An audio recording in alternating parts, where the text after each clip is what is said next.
For decades, the U.S. government has investigated reports of unidentified flying objects, compiling case files and interviewing witnesses. In the 1950s, they launched an initiative that began as an effort to explain countless mysterious lights and UFO sightings, but quickly sparked rumors of cover-ups and conspiracies. Today, we explore the origin and investigations of Project Blue Book. This is Red Web.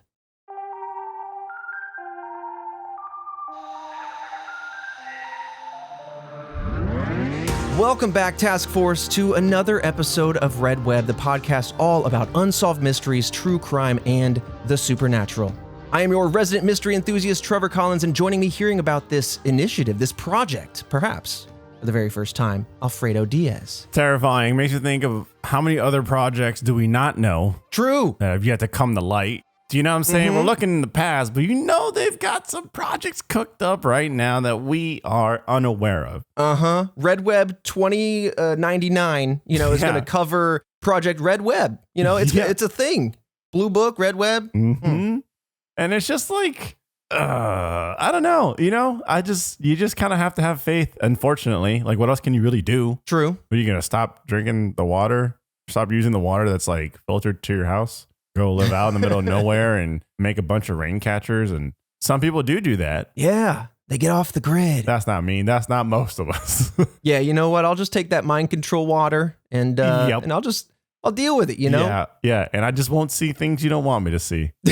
Yeah, sometimes, if they might be scary anyway. Do I really want to see it? Exactly. But you're onto something. Maybe there's a project that we should do that just like tries to gather up all these mysterious projects. But it's interesting because in discussing Project Blue Book, we're going to go way back into its origins. And by doing that, there are two projects that we're going to talk about that I didn't even know about. I mean, we've talked about Project Blue Book in many previous episodes, whether it be Area 51 or the 1952 Washington, D.C. UFO incident or countless others. Right. Project Blue Book keeps coming up. And for many ones of reasons, I wanted to go ahead and unofficially declare January as UFO month. I've just got aliens on the brain. I think if you're on my algorithm, you know why with the Jersey drones, okay?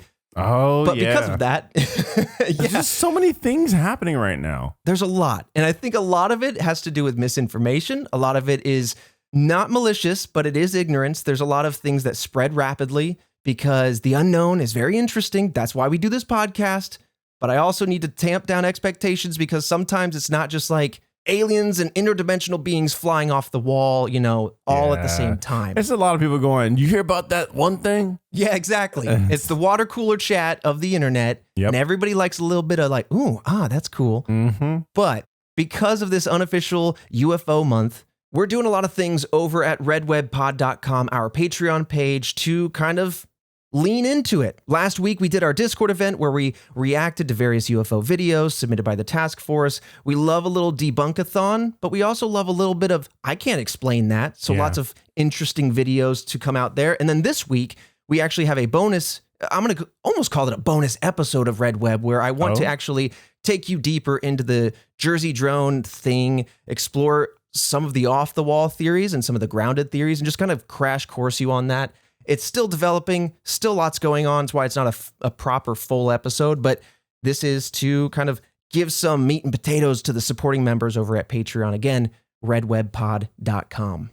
But with that, we're about to dive into Project Blue Book. I want to thank some of the task force members supporting us. Like I said, at Patreon, we have Easy T, we have Timothy Martell, Jordan Ekman, G, Mitch W, Zachary Orr, and Heather Stahlcup. Thank you all so much for your ongoing support. It is the lifeblood of this podcast, and it's the reason we're able to keep going here in 2025. Yes, it is. So thank you so much. Now, Fredo, as always, let me do the wibbly wobbly, take you back in time. Woo, woo, woo. It is June 24th, 1947. Aviator Kenneth Arnold saw what would soon lead to the term flying saucer. So Arnold reported 9, quote, saucer-like things flying like geese in a diagonal chain-like line near Mount Rainier in Washington state.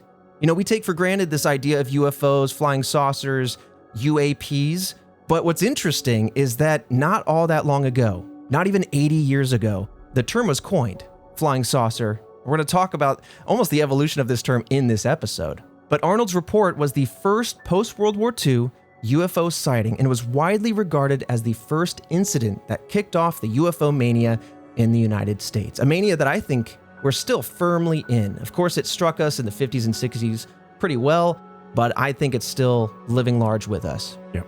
Now, there are multiple similar sightings across this time period of flying discs, rapidly moving objects. They were all reported across Washington over the next few weeks.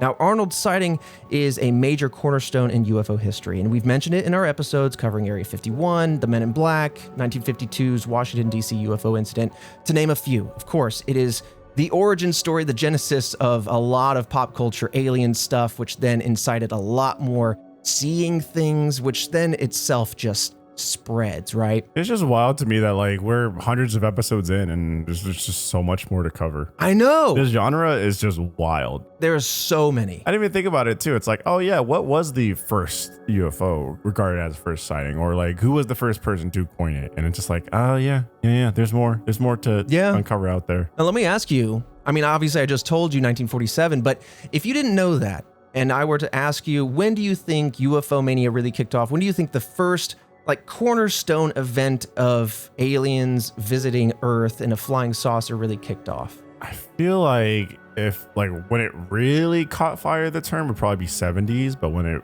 first sightings or whatever, probably would be like 60s. And that's just like not regarding like, oh, we found these like ancient caveman paintings and they painted UFO saucers. And it's like, oh, what? Listen, the Anunnaki were here. They built the pyramids and they told us how to farm. Okay. I mean, who's to say, you know? That's that fun stuff. I think it's interesting, but yeah. That's that fun movie stuff. Yeah. Now, it is interesting because I feel like in our lifetimes, UFOs have just been omnipresent, but it is interesting for you to say that you think they're even fresher than that, right? Being in the 50s, 60s, 70s. I almost wanted to say that there just always have been UFOs, but I guess like, yeah, it's interesting that there is kind of, yes, there are historic lightings in the skies. What is that? Like that go back hundreds of years, of course, right? But this is really the moment that solidified it in the current culture and what UFOs are, what they represent, could they be aliens, all that sort of stuff. Now, later that year on September 23rd, 1947, General Nathan Twining sent a memo to Air Force Brigadier General George Shulgin titled AMC Opinion Concerning Flying Discs. And in this, they explored unexplained sightings from military members. Now, Twining was the head of the U.S. Air Materiel Command, the AMC, which managed aircraft logistics, maintenance, and research for the U.S. Air Force, supporting wartime readiness and technological advancements, which is kind of the key piece here. So Twining's memos led to the U.S. Air Force creating what was known as Project Sign in January 1948. This was the first organized team to evaluate the so-called unidentified flying objects. Now, in a report entitled, quote, Unidentified Aerial Objects, Project Sign, S-I-G-N, from January 1949, Project Sign found that these sightings were not unique to the 1940s. In fact, these so-called balls of fire had been reported in past centuries and during the last war, which again was World War II, which, if you're not a history buff, just a quick refresher, ranged from September 1st, 1939 to September 2nd, 1945. So that's the time frame we're kind of looking at. Now, Project Sign classified UFO sightings as cigar-shaped, flying discs, spherical/balloon-shaped, and balls of light in the same report. Cigar-shaped? Cigar-shaped, man. Have you not seen these? No, that's a new one to me. Yeah, they're definitely less common. You know, not like the plates with an upturned cup that you describe. Mm-hmm. But I have seen them. They're like turd-like, you know, just long. I was about to say, is it just like long turd-like? A little bit, yeah. Okay. It's an efficient aerodynamic shape. I think you'd have less, as they call, separation from an aerodynamic perspective if you had a cigar flying through the air versus a sphere. But again, if these are truly interplanetary vehicles, then that doesn't really matter too much.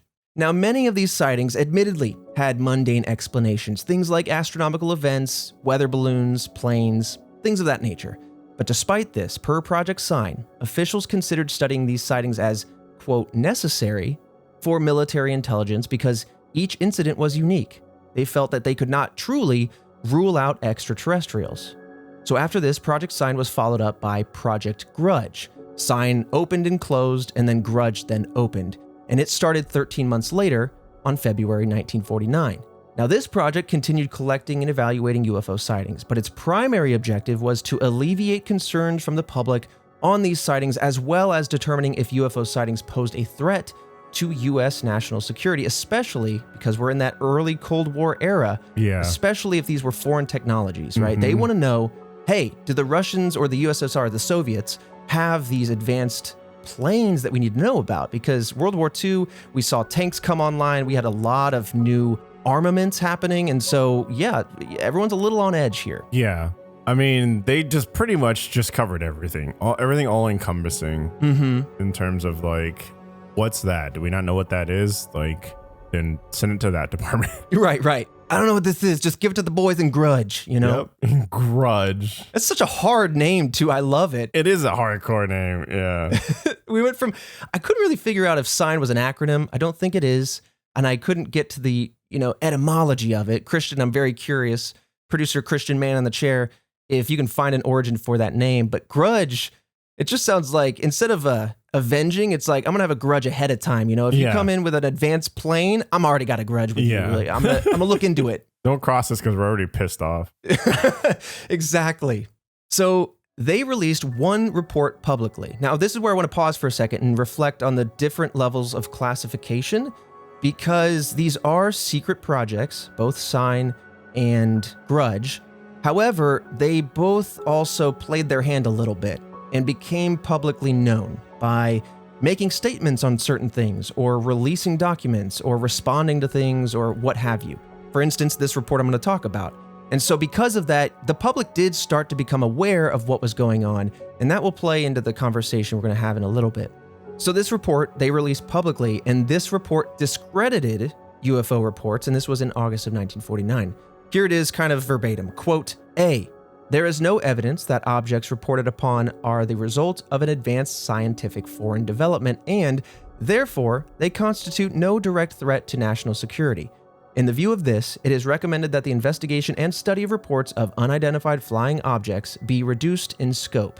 B, all evidence and analyses indicate that reports of unidentified flying objects are the result of 1, misinterpretation of various conventional objects, 2, a mild form of mass hysteria and war nerves, 3, individuals who fabricate such reports to perpetuate a hoax or to seek publicity, 4, psychopathological persons.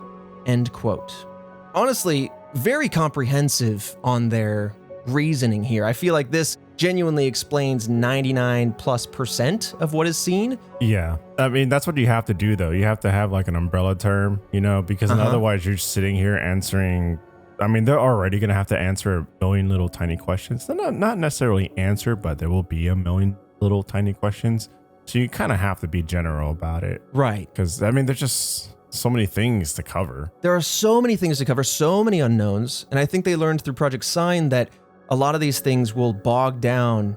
No matter how many people you have working on this project, it can never fully expand enough to encompass all the unknown. And so they're really starting to set up a structure that is to say, like, hey, listen, a lot of these are just straight up misunderstandings. And because of this, they suggested that Air Force members learn about astronomical phenomena, because they didn't want so many reports coming in. Yes, there's something to be seen here. Yes, there's something to look at. But most of this is explainable, and through education, we can maybe mitigate most of these otherwise non-alarms, right? These reports. Yeah, I mean, it's interesting because then, like, if you have a bunch of pilots that are going to be running around being like, I saw this, and causing a bit of hysteria, then at that point, it's like, okay, guys, like, let us train you on what is actually like an issue here.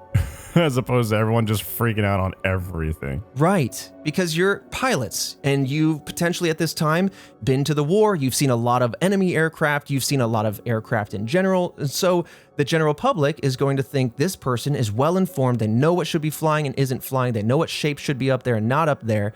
Even to this day, we have astronauts. I find it very compelling when they go, I don't know what that is, it's moving weird in space. Yeah. Still super unknown, super interesting to me personally, but a lot of weight is added to the story purely by their experience. And so Project Grudge is basically saying, let's be sure to inform these individuals so they can go ahead and self-rule out all the mundane explanations. Right. So that way the things that filter through are truly the unknown and worth investigating. Well, also, it's like you have these people who you have trusted, right? I mean, if you random pilot who has their license flying, you go, there tends to be a little bit more trust easily given when it's like, oh, you're a decorated pilot. No, I love it. It's a pirate and they see a UFO. Yeah. Are you seeing that alien out there? And so like you just kind of tend to go, okay, well, you know your experience and you have like ears and references in a way or sense and not just random person. And so people tend to trust that. Yeah, you're going to put stock in that. You're going to be like, wow, they must have seen something because they wouldn't panic over all the other stuff they know is there. Yeah. So, of course, Project Grudge came to an end, and this was in December of 1949. But, as I'm kind of indicating here, the Air Force decided to continue evaluating UFO sightings because high-ranking U.S. Air Force officials were dissatisfied and wanted a more thorough investigation, according to Captain Edward J. Ruppelt. We'll talk a lot more about him in just a second, but really what I'm getting at here, and Project Blue Book will definitely lean into this before taking a hard pivot, is that yes, 99.9% of these cases and these reports seem to be mundane, explainable, nothing too, shall I say, exciting. But it is the 0.1%, it's the unknown that a lot of people say, well, that's why we got to be looking and that's why we need to be studying, but we're getting bogged down with everything. And so this is where the scientific method starts to come in a little bit more. Project Blue Book opens itself up to a little bit more of a scientific perspective and analyzing things, which I think was super fascinating. But let's dive into all that. Before you do, just to answer your question, sign did not stand for anything. That's just what the project was called. Nice. Oh, okay. All right. Doesn't have to be complicated. Their logo was just a stop sign or... Yeah. Is there a sign that just says sign? I want Probably. that. All right. So that's interesting. They just picked sign. Or maybe it was a sign, like a sign from the heavens. Okay. I'm not going to add meaning where there is none. So Project Blue Book, this is where we're at now. The U.S. Air Force Director of Intelligence Major General, large title, Charles B. Cabell, ordered a new project to evaluate UFO sightings.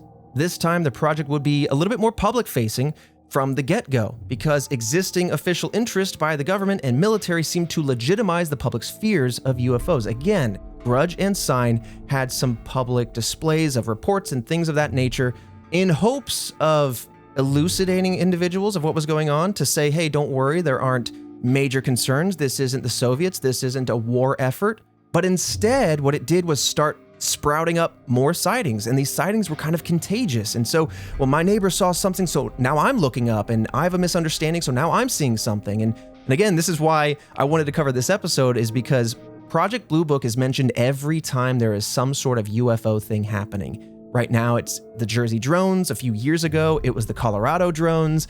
A few years before that, lot of lights in the sky type of stuff. A few things we've covered before, but yeah, but I think like what I said before, it's like drones are really cheap to get. Yeah, like really cheap. Like someone could easily buy hundreds of drones, and then especially with AI now, you could write a script, I'm sure, to have them fly in a certain direction and land. You know what I mean? I just that's the thing where it's like, oh my god, these drones. I'm like, yeah, but like you could buy a drone for like $50, Right. Like they're not expensive. Yeah, and I mean, maybe that's what it was. Maybe parents were getting drones for kids and they were test piloting these things out and honestly had a good time. And then suddenly these things are in the news. And so other pranksters get their drones out, and who knows? Listen, there are a handful of videos that are like, but I don't know about that. Listen, a lot more people are looking up. They're seeing Mylar balloons that are just floating aloft in the air from a distance, shining the light from the sun. And they're going, gotta be something.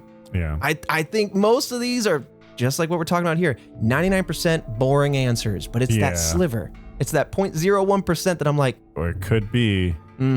But that's why Project Blue Book was a little bit more public facing, because yes, they wanted to analyze these deeper. They wanted to have a scientific approach, but they also wanted to calm down the public and mitigate the fears about what these could be, what they are, because honestly, these are the seeds of what we're seeing today. This continued all the way to now, so I understand why they wanted to tamp down on it then, because it could really blow up into big fears where we start turning inward, we start blaming politicians, the military, whoever. And so suddenly we're squabbling amongst ourselves, and we'll talk about it here in a little bit, but there was honest and open fears that if we started looking at these things that were mundane too much and complaining and staying internal, that would give a chance for the enemies of that time to start mobilizing and take advantage of it, right? Yeah, I mean, I think that's a real concern, right? When you go, okay, like, sure, it could be something could be going down that's weird, different, but ultimately, if we are preoccupied, another country could strike or something like that. But really also all just possible. Like, hey, everyone's freaking out about aliens, but there are people that are freaking out that it might be like an actual political thing that's happening here, right? Some type of like invasion or whatnot. And then all of a sudden people start really freaking out. And it goes from like, oh, okay, people are a little bit hysteric, but now everyone's rioting. And then people are going to arms in their own homes because they're afraid that something might pop up, or it can get out of hand. It really can. The times back then, right? Cold War and everything like that. We're looking at everyone like, who's a spy? Who's saying what? Like, no one was truly like safe. Information was getting leaked and everything. Dude, you're 100% right. The sleeper agents all over the place, just out of a fresh world war. Yeah, there's a reason why it was called the Cold War, and it lasted a long time. But I think you're onto something too. The unknown is the garden where conspiracies germinate. And fear, doubt, uncertainty, whatever these things are, that's just the fertilizer on that conspiracy garden. And so it's not to say that there couldn't be something. It's not to say that any of those conspiracies aren't accurate, but it is to say that that is the bed that they're working with. And they want to try to make sure that they mitigate these fears. They don't want their citizens to be living life terrified of what could be. So that is some of the genesis for Project Blue Book. And it began in 1952 under the direction of U.S. Air Force Captain Edward J. Ruppelt, who I just mentioned earlier. So according to Ruppelt, the name comes from these small blue booklets, you might be familiar, that they used, I think up until now, they still kind of use them. I used them 10 years ago for college essay exams. I have that as an image for you, the first one there. You want to take a look at it. Standard blue book cover, but it gives you an idea what it is. Oh, yeah. Use your imagination. Name, subject, class, section, instructor, date. Yep, remember those. Yep. Philosophy 101 is where I use this the most. Oh, interesting. You remember the class. That's crazy. Yeah. They really wanted you to write out your philosophical arguments. I thought it was an interesting class. Now, the name was chosen because this was a more serious study of the strange UFO sightings being reported. And this is why I was curious about Grudge and Sign, but Blue Book, I think, to the public would initiate the idea of more studious, more scientific. And I think that that's wise because that was kind of the goal. Now, Ruppelt was also the person who coined the term UFO. And up until this point, you might hear those old-timey black and white movies that refer to these as flying discs, as flying saucers, even Foo Fighters, right? Like the band. Oh, okay, yeah. Yeah, but Foo Fighter was actually used by pilots during World War II to describe these unidentified flying objects seen over Europe and the Pacific Ocean. Again, doesn't have to mean aliens. It just means they saw things, they refer to them as Foo Fighters. Could be an enemy, could be something, but it was just to flag something there. Now, Project Blue Book also introduced standardized forms for witness reports. This way, each sighting could be compared and measured against one another, which I think that's the move. If you're going to analyze these stories, everyone needs to come to the table with the same forms. And I do have a screenshot of, I think, pages 6 and 7 of what this form looks like. It essentially says, what's your name? Where was it? Did you have witnesses with you? If you saw something, write out everything that you found was pertinent. In this way, there could be no gaps and crevices where someone didn't investigate that sighting the same as that one, and reports could be, I think that's a pretty interesting approach. Yeah, they formalize it, and I'm sure it just makes it easier to log it and then, catalog it and then go back and like read and compare because, it's a standardized form. Yeah, exactly. Now, there's also an individual, a scientific consultant helping with Project Blue Book, astronomer J. Allen Hynek, who also assisted with Project Sign and Project Grudge. Fun fact, he is also considered to be the person who coined the term close encounters. So we're learning a lot about terms here today. Yeah. But he coined that term in his book, The UFO Experience. Now, he installed, quote, sound detection devices in areas with a high concentration of UFO reports, with the aim to eventually install cameras and have, quote, ground observers. This was especially done in New Mexico, where he would later write in his book, quote, still consistently produced more reports than any other area in the United States. It was expensive. Very expensive, very surveillance centric. Oh, yeah, that's true too. You got to realize that. You're just throwing up a bunch of surveillance cameras. Mm-hmm. People get angry about, privacy, which rightfully so. You're just over here trying to see if there's like some kind of weird stuff going on, and all of a sudden you're unfortunately invading privacy. Which reminds me, there's probably going to be like a ton of regulations, or I'm sure there is now, but even more around like drones as they become more easily accessible. Yeah, some friends and I flew a drone the other day, and we needed to look at like the map and see where the flight lanes were, to see what the ceiling was, they call it, how high you can fly. And depending on what you're doing, where you're doing it, and how high, you need to submit a request, a form. So there's a lot of rules and regulations now set up by the FAA to kind of coordinate that. But yeah, not too long ago, it was kind of the Wild West, people flying all sorts of stuff. What I do think is interesting about these sound detection, and what he wanted was eventually cameras, is that you could then hopefully have evidence, right? We got these 4K cameras on all of our phones, but we're coming out with 480p interlaced gobbledygook. Yep. What's interesting is that they started with sound, which I think is cool. You can match sound profiles, see if it's a repeated thing or a different thing, try to capture what the lights might look like or what a craft might look like. It's a good start. Yeah, and it's easier files to work with, to be honest. You're working with sound files compared to video files. True. I guess the video would also have to be film at that time. I don't know when they went digital. It'd be a whole process. You gotta I don't know. It's not digital. What do you do for a job? Well, I climb the poles and change the film. yeah, too. Yeah, that too. You gotta go out and manually change the film, so you can't send it over the air to a server or anything like that. And yeah, that's cumbersome, and the quality's not going to be great at all. Hey, film's pretty good. It's the VHS you're remembering that wasn't that great. Oh, yeah. This episode of Red Web is sponsored by Rocket Money. The start of the new year is the perfect time to get organized, set your goals, and prioritize what matters most, like financial wellness, which feels more important than ever. Thanks to Rocket Money, those goals can be achievable. They show you all of your subscriptions in one place and help you easily cancel the ones that you've forgotten about that you've been paying for all this time, task force. Come on, we gotta fix it. Rocket Money is a personal finance app that helps find and cancel your unwanted subscriptions, monitors your spending, and helps lower your bills so you can grow your savings. Rocket Money will even try to negotiate lower bills for you. They automatically scan your bills to find opportunities to save. Then you can just ask them to negotiate for you. They'll deal with the customer service so you don't have to. I really enjoy Rocket Money. I've been using it for a while. I know Fredo has used it for a while. And it's so convenient to see all of your credit cards in one place. And of course, those trials that convert to paid, all those subscriptions, they've saved me a few times, more than I'd like to admit, but they highlight those so that way you can see them coming. Save yourself from extra spending. Rocket Money has over 5 million users and has saved a total of $500 million in canceled subscriptions, saving members up to $740 a year when using all of the app's premium features. Cancel your unwanted subscriptions and reach your financial goals faster with Rocket Money. Go to rocketmoney.com/redweb today. That's rocketmoney.com/redweb. rocketmoney.com/redweb. All right, so to make the analysis of reported cases a little bit more scientific, Ruppelt then contacted the Battelle Memorial Institute, which was a private nonprofit applied science and technology development company. There was a team of 4 analysts that was compiled, and they examined data from 3,200 cases by 1954. Jesus. A lot of cases. And the 4 of them then compiled all of those into what was called Special Report Number 14. Now, this document, again, contained their analysis of all 3,200 cases as well as their findings. To date, this report is considered the most scientific and, I believe, largest undertaking of UFO research. Now, within that, they wanted to know, is this unknown? Is this explained by X, Y, or Z? Is this a psychosomatic thing? Again, kind of referring back to the hysteria theory from Grudge. But within that, they have what was called unknown. And for any individual case to be considered unknown in origin, all 4 analysts had to look at and agree on that distinction.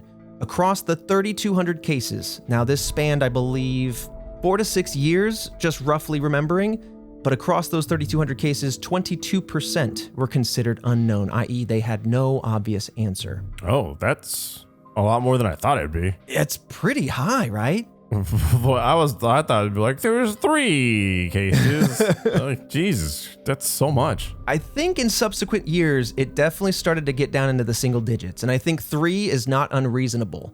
But again, this spans before the consistent methods of Project Blue Book. This is almost like a side thing here, but basically, like some of the late 40s and early 50s might have been more unknown just based on reporting patterns and less so on them actually being unknown. It could be that things just weren't properly documented, which is maybe why the percentage is so high, because I think realistically in these 50s years, things were definitely more around the 5%, which is still quite high, to be totally honest.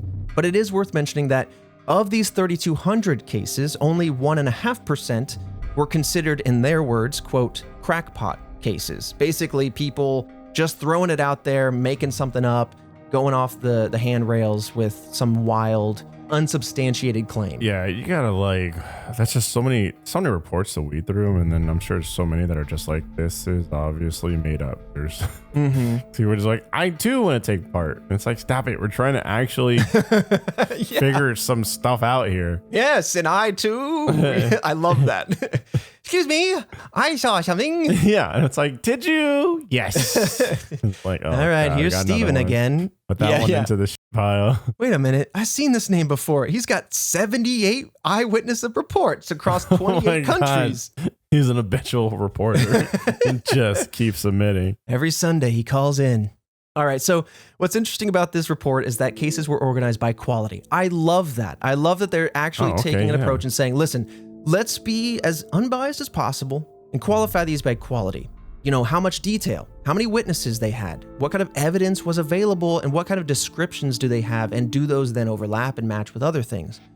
Unknowns tended to have the highest quality, apparently, with 35% of them being considered excellent. And so not only were these unknowns in their report, but counter to what I was just saying, I was hypothesizing that maybe they were just poorly reported.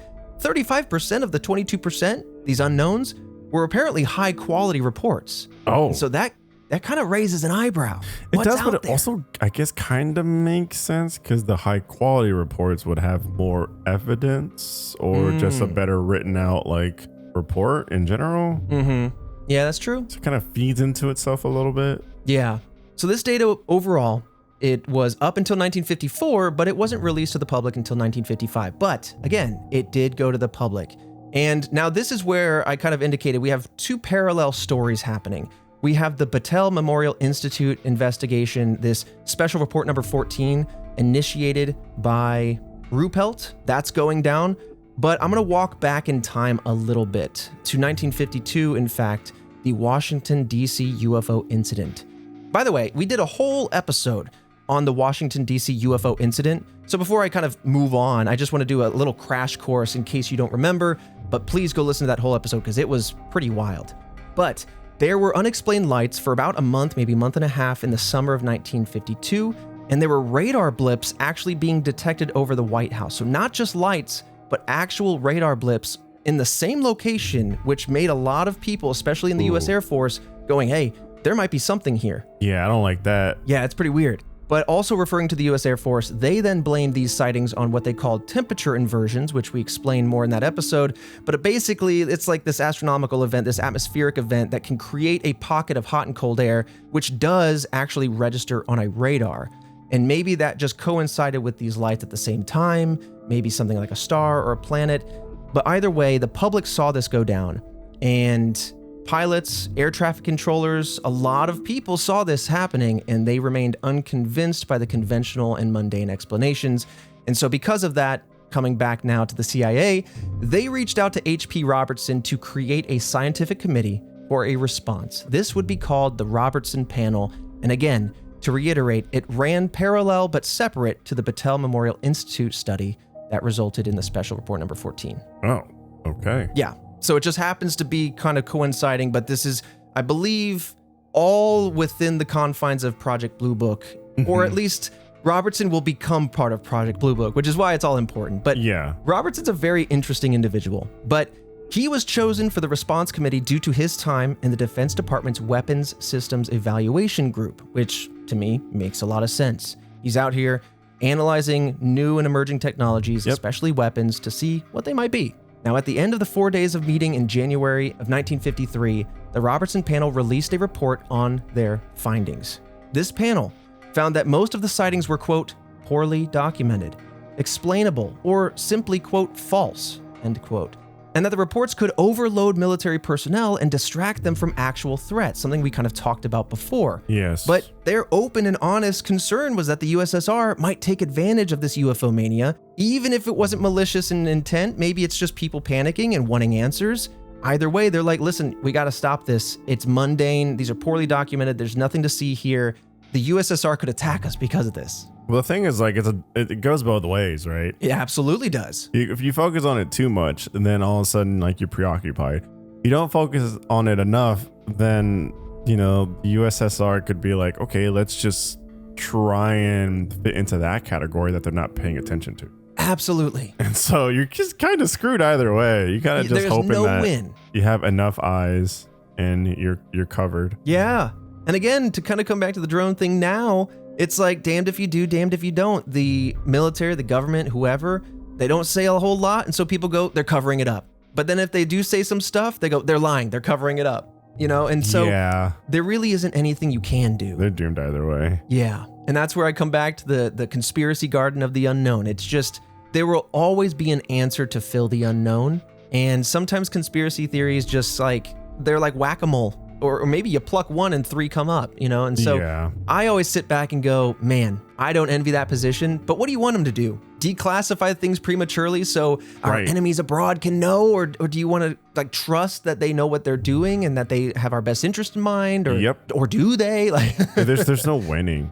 And even then it's like, what do you want them? And like, what if it's something that's like, I don't know, technology that we have that's advanced, you know? Mm-hmm. And everyone's like, explain this. And they're just like, we kind of can't yet. We're using it. And we don't think other people have this technology. And then once we start talking about it, then, you know, people are going to start trying to make the same thing. Yeah. And it also, I mean, towards the 70s era, if I remember correctly, the Roswell incident is a very similar climate. The government, yes, is technically covering something up, but what they're covering up is a super mundane answer. And it's Project Mogul, I believe.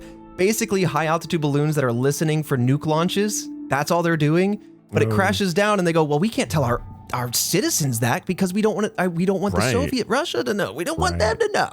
So let's cover it up. And they go, see, they're covering it up. It's just, it becomes a mess. Yeah, it's like a triangle of truth, conspiracy, and misdirect. Yeah. Oh, yeah, it's a mess. But it also doesn't help that there's a lot of things that the government's like, yeah, we're not going to tell you. And it's like, well, you should tell us that, though. Right. Or when they put out, we'll tell you, and then they put it out, it's like 99% redacted, and you're like, helpful. Now, the Robertson panel wanted to reiterate the conclusions of Project Sign and Grudge, that UFOs pose no threat. In fact, they might not be much at all. The Robertson panel suggested that concerned agencies should receive more training. This is a little like snarky, but they should receive more training on things like weather balloons and other astrological phenomenon, and they should focus on, quote, debunking. Basically, wise up, read a book, because you're panicking people. Yeah. And a lot of these things are not that hard, is what they're saying. That's one way to say it. Yeah. That's how I read it. Listen, this man had strong opinions and they come forth. Right. Now, with that said, the main purpose of debunking was more focused on, as they said, quote, reduction of public interest, with this to say, quote, this education could be accomplished by mass media, such as television, motion pictures, and popular articles. Basis of such education would be actual case histories, which had been puzzling at first, but later explained, end quote, which I think is very succinct and honestly a little bit wise. Now, across government entities, the study of UFOs was taken much less seriously, though it was still monitored, which I have to appreciate. There's that sliver of the unknown that keeps trickling through. Now, personnel of all military branches at this time were issued regulations prohibiting them from discussing UFO reports publicly. These regulations were Joint Army Navy Air Force Publication 147 in 1953, as well as the 1954 Air Force Regulation 200-2. Now, I don't believe that these are active any longer. They have been since updated and shifted in language. They might have different names for regulations, but all that is to say is, in general, yes, there are still current regulations that have expanded to modify their terms and their understandings to a modern world that prevent most, if not all, military personnel from just speaking freely on these things, which is why you always see people like silhouetted in these TV shows with the deep voice where they say, I worked at Area 51 and we worked on alien bodies. And it's all very interesting and compelling. But the fact that none of these people are arrested, I don't know, does that validate it or does it not? I mean, again, you could flip it either way, right? Because then it's like, well, you don't arrest them because then everyone will... It'd be obvious. Yeah, it'll be obvious. Or you can just kind of not do anything and then people will go, oh, they must be discredited because the government's doing nothing. Like, it's such a big brain play to just be like, do nothing. And then eventually they'll go, well, must be wrong because they're doing nothing. Yeah, I don't know, man. It's so fascinating. I mean, you know me, I love the unknown. Oh yeah. Try to be realistic, but I like to dabble. My drug of choice is the unknown, and this really reminds me of Bob Lazar. We covered him in depth many years ago. Not many years ago, but a couple years ago, and people still quote him to this day. Like a lot of the things that he came to the table with, came public with, ended up becoming realities later on. Things that he knew were suddenly declassified years later, and it's fascinating when people come to the table like that. Yeah, it's wild that like a lot of stuff was declassified, and I don't know, I guess just people, especially nowadays, the attention span is so short, people just kind of move on. Yep. If it's not huge and flashy, then like it doesn't stick, I feel like. Right. You have to have an audience that wants that deep discussion, like our task force here, the exploration of all of it versus, you know, a Reels or a TikTok where you go, bam, what happened? I don't know. And then you like kind of just blam through it all. I love the deeper discussion. You know, I want to explore more of the story and the what could be. And like your questions are always fascinating to explore. But kind of coming back to the Robertson panel, it's winding down now. And this is around the same time that the Patel study came forward. And because of the Robertson panel, I believe that this is really why the Patel study was the only study of its kind. Now, following the Robertson panel, the powers of Project Blue Book were greatly reduced, according to Michael Hall, via the National Investigations Committee on Aerial Phenomenon, NICAP. Captain Charles Hardin took over March 1954, and he had a two-man staff and few resources and was focused on, quote, countering public criticism and implementing the CIA's Robertson panel recommendations, end quote. Subsequently, after this seeming initiative to focus more on debunking and less on investigating, cases classified as unknown in origin fell to around 0.4%. Oh, Jesus. Yeah, in 1956. So just a few years later, we went from 22% to, I believe, a more annualized like 5 or so percent. Again, the numbers are all over the place, but it's still a huge drop is all I'm trying to say. It still drops quite a bit to 0.4% in 56. Yeah, because it was just such a big shift in like what they were concentrating on. They're focusing more on debunking. Right, exactly. And if it's unknown, it's not unknown, it's debunked, right? And we'll talk more about that. But honestly, I really tried to look into the historical data here. I know that the 22% is quoted in Special Report number 14, but the more I looked out there, I struggled to find resources that validated, which is why I kind of keep trickling out this 5 to 6% number, because I've also seen that.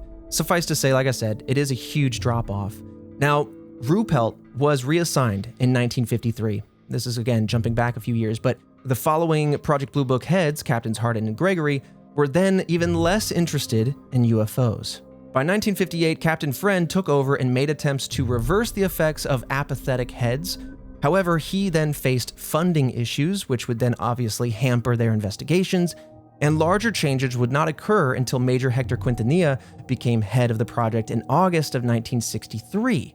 He followed suggestions by Hynek, who I talked about way earlier, to engage more with the scientific community. However, he himself was just as interested in debunking as the previous head. So yes, still scientific, still looking into it, right? But more focused on debunking. It's nothing. Yeah.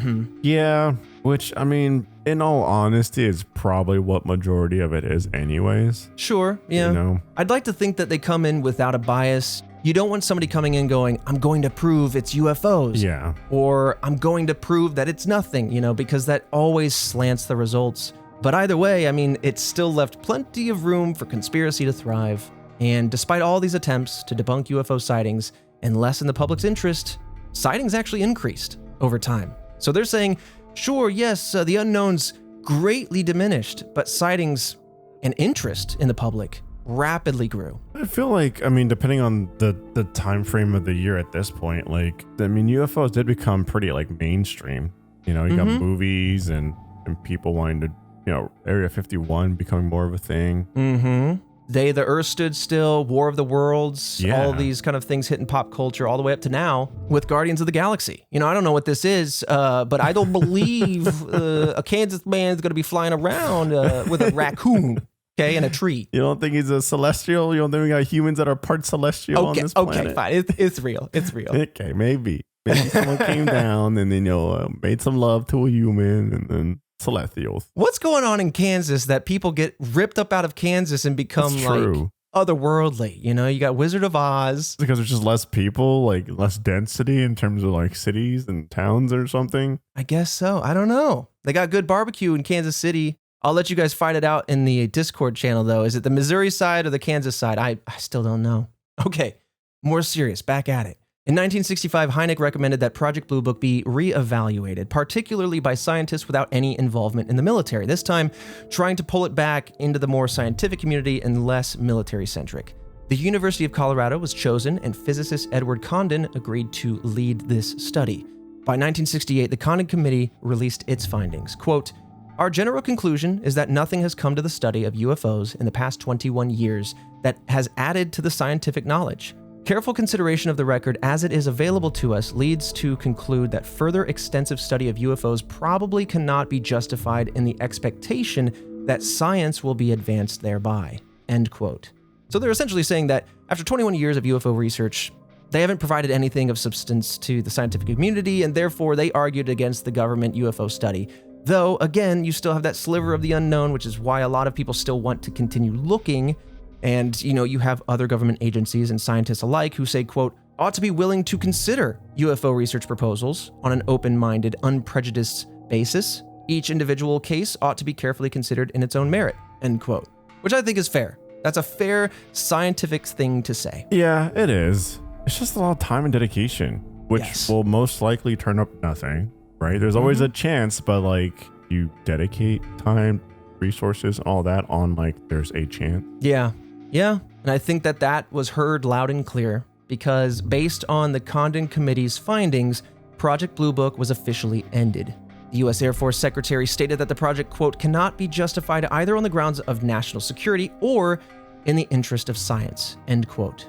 So the 80,000 pages worth of material from the project was not made fully available to the public until July of 1976, but therein lies the declassification fully and also the closure of Project Blue Book. I believe it ended in 68, maybe 69, but I think 68, and then the papers were made available 8 years later. Dang. Yeah, nothing really came out of that too, so. Right. And I mean, there's a lot of arguments to be said, and we'll talk a little bit about these, but about bias being in play. But before we get there, I do want to give my kind of truncated understanding of what Sign, Grudge, and Blue Book all did, what they were after, and how it kind of distills into that TikTok thinking, because this is something I sent Jillian yesterday. I was like, am I right in thinking it's this? She laughed and said, I'm pretty sure. So Project Sign was a kind of, oh God, what is this? We just had World War II. Could this really be extraterrestrials?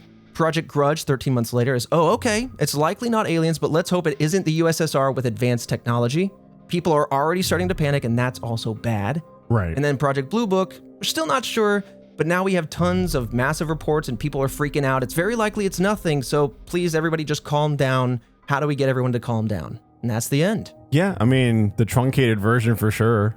It's interesting how like it progressed, right? It went from essentially just like, all right, this is serious stuff to like, okay, well, the current climate, and this is kind of what we're shifting to. And this, obviously, it's like ideals and stuff like that kind of shift to that as well. Yeah. And then it just kind of got pretty sad towards the end. Yeah, and there are criticisms, there's theories of cover-up. I'll kind of walk through some of these, but to kind of wrap this all up, of the roughly 12,000 sightings studied by Project Blue Book, 701 are still considered officially unknown, which would put it at about that 6% number I was estimating. Importantly, to reiterate, Project Blue Book concluded that there's no evidence to believe any of these sightings are related to extraterrestrials or are of advanced technology. However, the unknown, like I've said, is where the conspiracies thrive. So despite the claims, theorists have used this same logic to claim the opposite.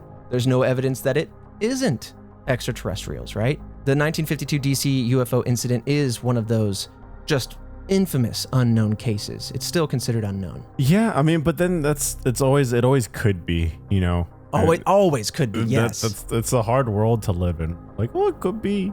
Like, well, anything could be. And so you kind of just have to go, unless I really get something out of it, I don't know if it can be. Right. Unless I'm omniscient and I can know everything, there's always going to be that sliver. Yeah. But this then brings on the criticisms, right? There are many critics of Project Blue Book and its findings from the time period and to this day. Hynek, for example, was one of the vocal critics of the project. He originally saw himself as a skeptic, but over his time in looking into all this, he became more open to the idea of extraterrestrials based on the work that he did within Project Blue Book. And he wrote this of the Robertson panel, in which he was actually a consultant. Quote, "It made the subject of UFOs scientifically unrespectable, and for nearly 20 years, not enough attention was paid to the subject to acquire the kind of data needed, even to decide the nature of the UFO phenomenon." End quote. So he's basically saying, like, you shut the door firmly on that. Of course, no serious mind would look at it. Right. So how could it possibly conclude any other way? Right. How could it be taken seriously when you're so harsh of a critic on it? Mm-hmm. Man, it's just the back and forth. Yeah, I mean, even Quintanilla said, quote, "The flag of utter nonsense school was flying at its highest." So, I mean, there's a lot happening, a lot of juicy drama going on after Project Blue Book. A lot of like not being taken seriously. And then at that point, it's just like, man, it opens it up to so much debate and so many opinions when you're just kind of back and forth, or there's no solid direction, or not even really support within like the government itself. Yeah. And I think it is because of this. And Quintanilla went on to say things like anything that was just purely not understood or wasn't liked was just thrown into, quote, crackpot category. So again, dismissed with prejudice, essentially. But there was also a Richmond News Leader article stating that the project, quote, serves to only heighten the suspicion that there's something out there that the Air Force doesn't want us to know about, end quote. And I think that genuinely encapsulates this whole thing. The fact that there is such a loud and open public assessment of these things, but then also such a firm closure on it, only serve to heighten the issue. I could see that. But again, it's a no-win. It's a no-win. That's what I'm saying. There's no one's gonna be happy no matter what. Yeah. Right? Ain't nobody gonna be happy about it. And that's just unfortunately the way it is, because people want something concrete, and you don't get something concrete, and then boom, you're done. Absolutely. Now, the last thought as we come to a close was the idea just of that. Was this a firm and solid cover-up? You know, again, it extrapolates the idea of criticism into the land of conspiracy theory, especially according to author Jerome Clark, with the drop of unknowns going from 20-ish% down to 0.4% by 1956. It was just a dramatic drop-off. And so a lot of people were wondering, looking at these statistics, were they really false? Were these actually unknowns?